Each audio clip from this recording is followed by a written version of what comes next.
Coming up on Mountain News this morning, the search for the mother of Today Show co-host Savannah Guthrie is now in its 10th day.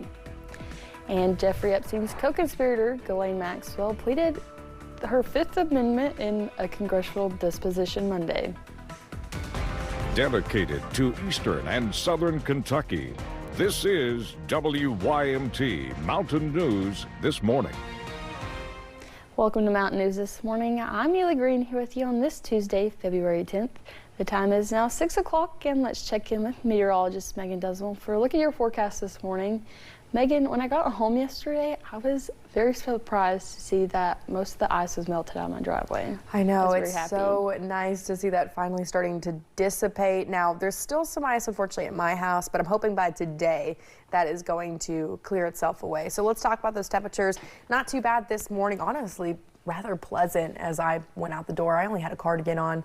Now you might still need that jacket because we're talking 20s and 30s, but by the afternoon you definitely will not need a jacket because we're talking 60s in the forecast. Many folks in the mid to upper 60s and some even seeing a chance of hitting that 70-degree mark. And we'll be mostly sunny for the start and middle of the day with partly cloudy skies by the afternoon. And as we head into the evening, we're going to start to see a slight chance of rain enter into the forecast, which will continue overnight and into your Wednesday. But again, as of right now, we're staying nice and dry. We won't see that rain return into the forecast until about 7 p.m.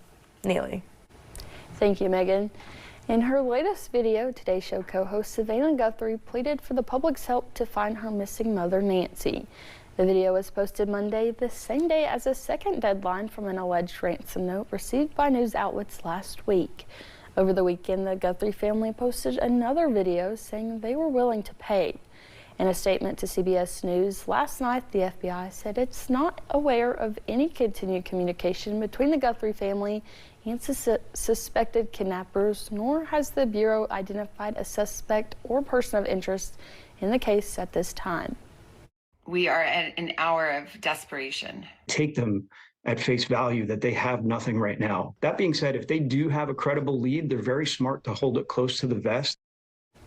The FBI also continues to urge the public to come forward with any information that could help leading to find Nancy Guthrie.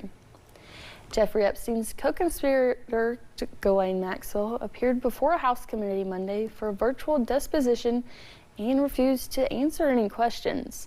But her attorney said she's willing to talk if President Trump grants her clemency first. Bradley Blackburn has more.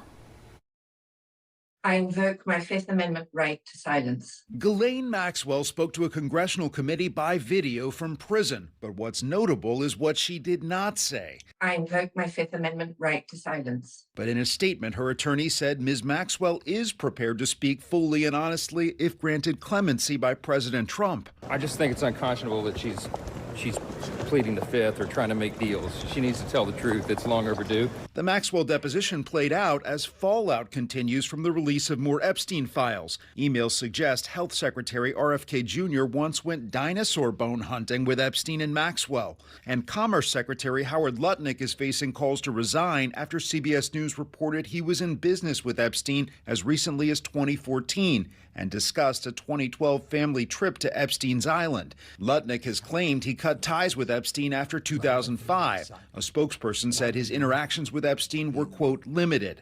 Monday, the Department of Justice allowed members of Congress to review unreleased, unredacted Epstein files in a secure space.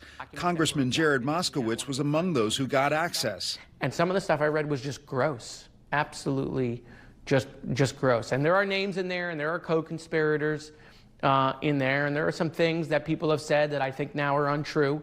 Moskowitz says only 4 computers are available to screen millions of unorganized documents. Bradley Blackburn, CBS News, New York. Britain's Prince Andrew was also further implicated in newly released files. He's facing an investigation for allegedly sharing confidential information, and Buckingham Palace said King Charles will support the probe. Congress has just days to reach a compromise on immigration enforcement reforms before funding lapses for the Department of Homeland Security. Democrats and Republicans on Capitol Hill appear far from a deal after federal agents fatally shot 2 U.S. citizens in Minneapolis.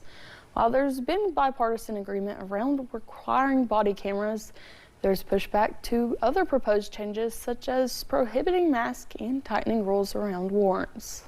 Either they're going to agree to dramatically reform the way in which ICE and other immigration enforcement agencies are conducting themselves, or they're making the explicit decision to shut down the Coast Guard, shut down FEMA, and shut down TSA.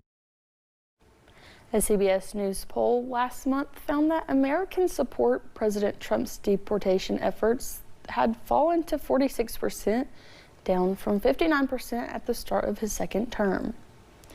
Vice President J.D. Vance is in Armenia. It's a country that no sitting U.S. Vice President or President has visited before. The Vice President and Armenian Prime Minister signed an agreement to push forward negotiations on a civil nuclear energy deal. Vance said the U.S. was ready to export advanced computer chips and surveillance drones to Armenia and invest in the country's infrastructure. The U.S. is also working to advance a U.S. brokered deal aimed at ending a decades-long conflict with Azerbaijan. Americans may be feeling a bit better about the job market, but their household finances tell a different story. That's according to new data released Monday by the Federal Reserve Bank of New York. It shows the share of Americans who say they're worse off now financially than they were a year ago just hit its highest level in more than 2 years. The report also found growing pessimism about the year ahead, with more Americans expecting their financial situations to deteriorate. Still, the survey showed modest improvements in views of the job market, earning prospects, and the ability to pay down debt. State Democrats are highlighting their ongoing Pre-K for All initiative. Their representatives say more than half of Kentucky's children arriving at kindergarten are unprepared, and creating access to universal child care would help close those gaps. We can strengthen the foundation before those gaps even form. High-quality early childhood education improves kindergarten readiness. It reduces the need for remediation, it improves graduation rates, and it strengthens long-term earning potential. House Democrats also outlined several bills filed this legislative session that favored universal pre-K. Governor Andy Beshear announced 93 schools superintendents have endorsed the Pre-K for All initiative. Those superintendents include Bell, Breathitt, Floyd, Harlan, and Knott County Public Schools. The West Virginia state legislature has seen several bills recently that could address water issues like the one in Wayne. One would enhance communication during service disruptions, and another gives the West Virginia Department of Environmental Protection access to federal dollars to clean up old coal mines like the one in Wayne. Wayne delegate Ryan Browning says he believes the latter bill could have helped prevented the Wayne water crisis. A group of Kentucky students suing the Commonwealth is celebrating a recent ruling.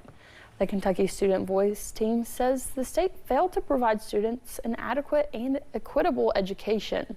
Last week, a judge decided they have standing to move forward with the case. It matters because the issues raised in this case are not hypothetical. They are the lived realities of students across Kentucky. These realities look like schools without counselors or mental health supports, inconsistent student access to arts, civic, and career pathways, and growing funding disparities across districts based on zip code. The Student Voice team says the ruling is a victory for other students and Kentucky teachers. Kentucky's congressional delegation sent a joint letter to President Trump in support of Governor Beshear's request for a major disaster declaration. It follows the deadly winter storm that began on January 23rd. At least 21 deaths are blamed on the storm. Officials say hundreds of homes and businesses were impacted, and at one time 75,000 customers were without power. President Trump issued 3 major disaster declarations in Kentucky in 2025.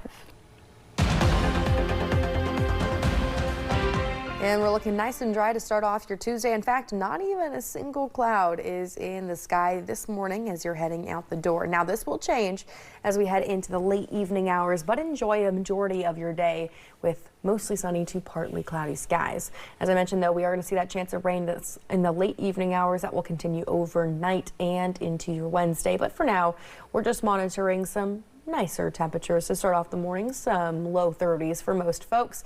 And by the time we head into the afternoon, we're warming into the 60s for all, with the exception of Manchester, 71 degrees. A couple other folks towards that Kentucky-Tennessee line could hit that 70-degree mark as well. So get ready. It's going to be on the warmer side. Here's a look at those temperatures throughout the day. Highs will be around 3 o'clock, 4 o'clock. Neely. Thank you, Megan, and thank you for getting your day started with us here on Mountain News this morning. Communities are struggling to find volunteer firefighters. That on Listening to America.